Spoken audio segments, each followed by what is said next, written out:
Hi, I'm Jeff Murrah. I want to welcome you to True Texas History, where today we're going to be dealing with the question, who was the inspiration for the Lone Ranger? I know I haven't been on the air for a while. It's good to be back. Had a lot going on. Now I'm dealing with this question. This is one of those Wild West questions that many people have debates about in terms of who was the inspiration for the Lone Rangers. And there are a couple of candidates. One is Bass Reeves, and the whole idea of the lawman Bass Reeves being considered as the inspiration for the Lone Ranger is a theory being put out by a historian by the name of Art Burton. And he's largely basing it on how Bass Reeves arrested many people without serious injury. In fact, before it was all over, he had arrested over 3,000 people, 3,000 plus people in the time of his service as a marshal.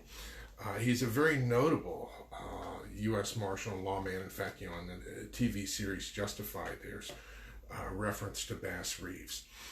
And Bass Reeves also had a reputation for handing out some silver dollars in association with silver. And there's a few other points. Now, the other candidate is Texas's own John Reynolds Hughes. Now, John R. Hughes, as he was called, he originally trained as a lawyer, but never ended up practicing law. Instead, he he was a rancher out in Williamson County, just a little bit outside of Austin.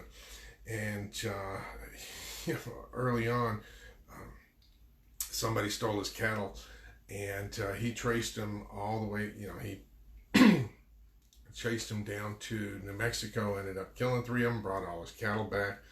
I mean, this was a tough hombre. And one of his friends who knew about these episodes talked him into, hey, you ought to be a ranger.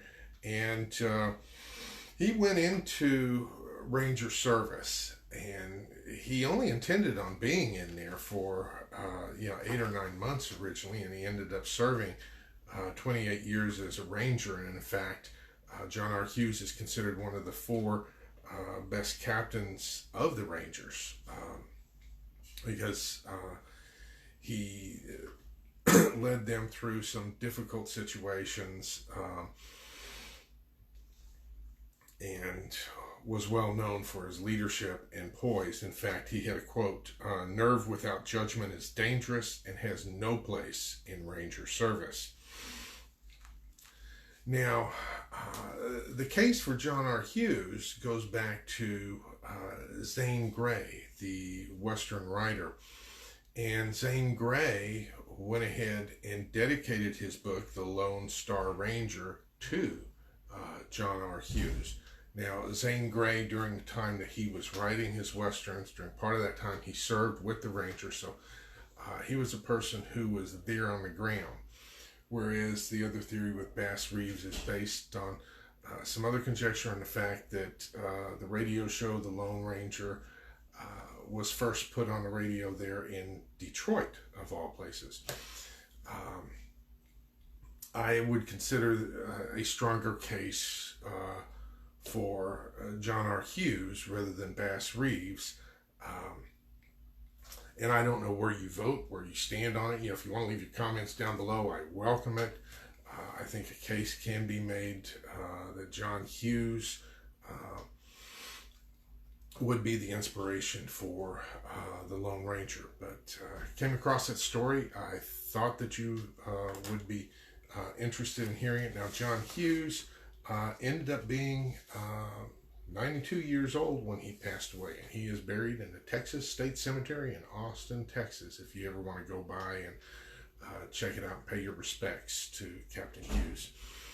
So if you have any comments, suggestions for future topics, feel free to leave them below. I'll be glad to get to them. I apologize for not being on the air in a while, and I hope to be putting some more videos up soon. So until next time, this is Jeff Murrah wishing you vaya con Dios, my friends.